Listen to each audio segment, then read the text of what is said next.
بسم اللہ الرحمن الرحیم الرحیم۔ السلام علیکم ورحمۃ اللہ وبرکاتہ۔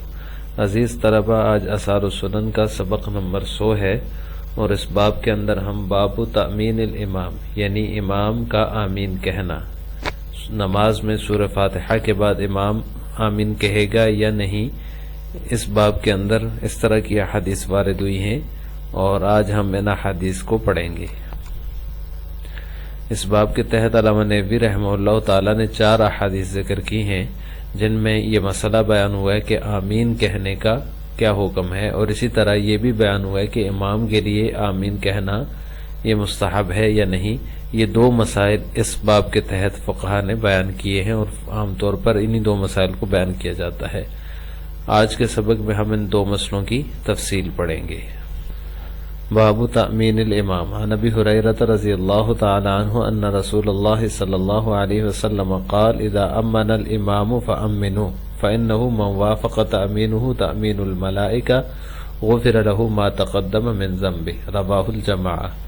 حضرت ابو ہریرہ رضی اللہ تعالی عنہ سے روایت ہے کہ رسول اللہ صلی اللہ علیہ وسلم نے فرمایا، جب امام آمین کہے تو تم بھی فَأَمِّنُوا تم بھی آمین کہو، فَإِنَّهُ مَنْ وَافَقَ تَأْمِينُهُ تَأْمِينُ الْمَلَائِكَةِ، بے شک جب تم میں سے جس کی آمین جو ہے وہ فرشتوں کی آمین سے موافق ہو گئی، غفر له ما تقدم من ذنبه، تو اس کے پہلے کے گناہ معاف ہو جائیں گے۔ رواہ الجماعہ، اس کو محدثین کی ایک جماعت نے روایت کیا ہے۔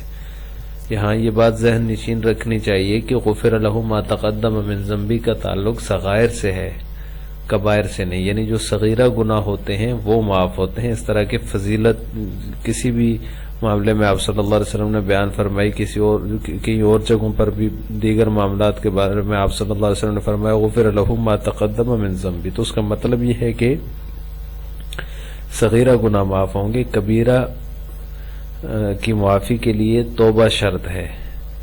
عام طور پر جو ہے فقہا یہ مسئلہ بیان کرتے ہیں کہ کبیرہ گناہ بغیر توبہ کے معاف نہیں ہوتا۔ اس طرح کے فضائل جو ہیں وہ صرف صغائر کے بارے میں ہے کہ صغیرہ گناہ معاف ہو جاتے ہیں۔ اگر کسی نے زنا کیا ہے، کوئی اور بڑا گناہ کیا ہے، تو وہ بغیر توبہ کے معاف نہیں ہوگا۔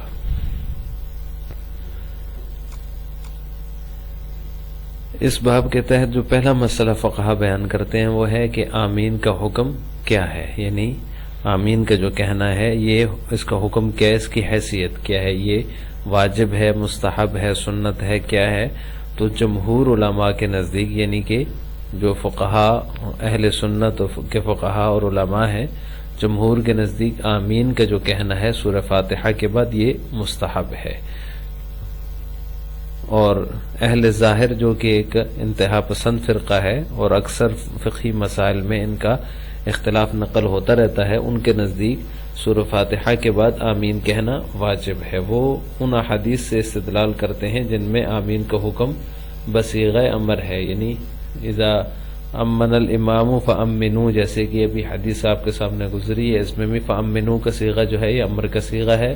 اور اسی طرح دوسری حدیث ہے آگے آئے گی، اس میں آپ صلی اللہ علیہ وسلم نے فرمائے اذا قال الامام غیر المغضوب علیہم ولا الضالین فقولوا آمین، تو تم آمین کہو۔ تو فقولوا جو ہے قولوا امر کا صیغہ ہے، اس سے اہل ظاہر استدلال کرتے ہوئے کہتے ہیں کہ آمین کہنا واجب ہے، جبکہ جمہور جو کہتے ہیں کہ آمین کہنا مستحب ہے، ان کی دلیل وہ احادیث ہیں جن میں آپ صلی اللہ علیہ وسلم نے نماز کا طریقہ سکھایا، تو اس میں آمین کا ذکر نہیں ہے۔ جیسے حدیث اعرابی، مشہور حدیث ہے، ایک اعرابی کو آپ صلی اللہ علیہ وسلم نے نماز کا طریقہ بتایا پوری نماز کا، تو اس میں آمین کا ذکر آپ صلی اللہ علیہ وسلم نے نہیں فرمایا، یا آمین کا حکم آپ صلی اللہ علیہ وسلم نے نہیں دیا۔ تو اس سے پتہ چلتا ہے کہ آمین کہنا واجب نہیں ہے، اگر واجب ہوتا تو آپ صلی اللہ علیہ وسلم اس کو آمین کا حکم بھی فرماتے ہیں۔ دوسرا مسئلہ یہ کہ امام بھی آمین کہے گا یا صرف مقتدی ہی آمین کہے گا، یعنی امام جو آگے قرات کر رہا ہے، تلاوت کر رہا ہے سورہ فاتحہ کے بعد، جب وہ ولا الضالین پر پہنچے تو آمین وہ خود بھی کہے یا نہیں۔ تو اس میں جمہور علماء یہ فرماتے ہیں کہ امام کے لیے بھی آمین کہنا مستحب ہے، یعنی اگر اس نے نہ بھی کہا تو بھی نماز میں کوئی فرق نہیں پڑے گا. اگر کہہ دیا تو ثواب کی چیز ہے، اس کو ثواب ملے گا. جبکہ امام مالک رحمہ اللہ تعالیٰ فرماتے ہیں کہ امام جو ہے وہ آمین نہیں کہے گا، بلکہ ولا الضالین تک پڑھے گا، اور اس کے بعد جو ہے آمین مقتدی کہے گا، امام نہیں کہے گا. امام مالک رحمہ اللہ تعالیٰ کی دلیل جو ہے وہ حدیث باب ہے، فقولوا آمین، یہ بھی ہے.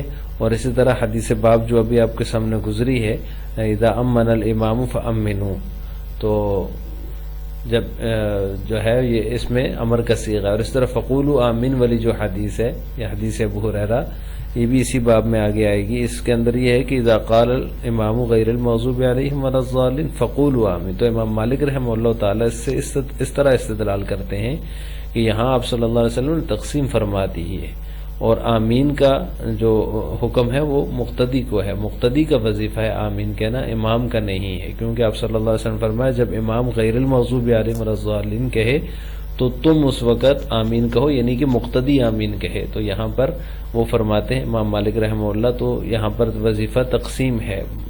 امام کا وظیفہ سورہ فاتحہ ہے ولا الضالین تک، اور مقتدی کا جو وظیفہ ہے وہ آمین ہے. تو لہٰذا امام مالک رحمہ اللہ تعالیٰ اس لیے فرماتے ہیں کہ امام جو ہے وہ آمین نہیں کہے گا، اس کے لیے آمین نہیں ہے، کیونکہ یہ مقتدی کا وظیفہ ہے، اور مقتدی جو ہے آمین کہے گا، امام نہیں کہے گا. تو اس کا جواب جمہور کی طرف سے یہ دیا جاتا ہے کہ یہ جو حدیث ہے، ابھی جو ہم نے آپ کے سامنے حدیث ابو ہریرہ پہلی حدیث جو ہے یہ پڑھی، اس میں اذا امن الامام ہے، جب امام آمین کہے تو فامنوا، تم آمین کہو.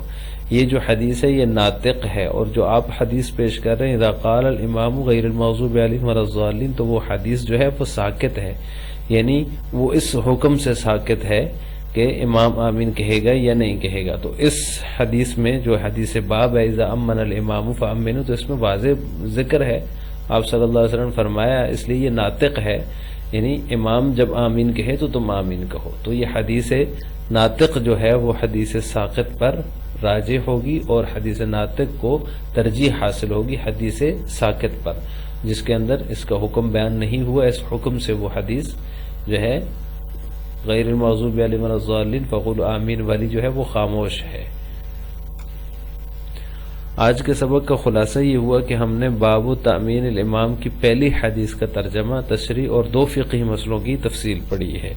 ان 2 مسئلوں کا خلاصہ یہ ہے کہ آمین کا حکم، پہلا مسئلہ تو یہ ہے کہ آمین کا حکم کیا ہے. تو آمین کا حکم یہ ہے کہ آمین کہنا جمہور علماء اور فقہا جو اہل سنت کے ان کے نزدیک مستحب ہے، جبکہ اہل ظاہر کے نزدیک واجب ہے.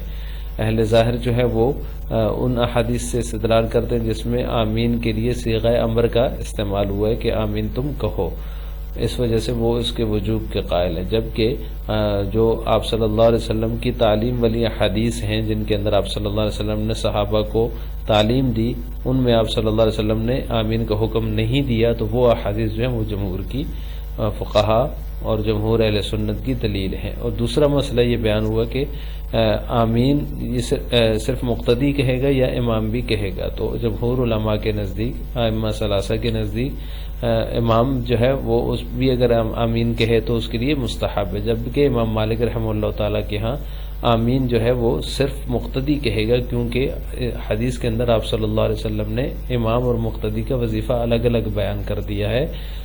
امام جو ہے وہ ولا الضالین تک پڑھے گا سورہ فاتحہ، اور اس کے بعد آمین جو ہے وہ مقتدی کہے گا. تو ان 2 مسئلوں کی مختصر سی تفصیل یہ ہے.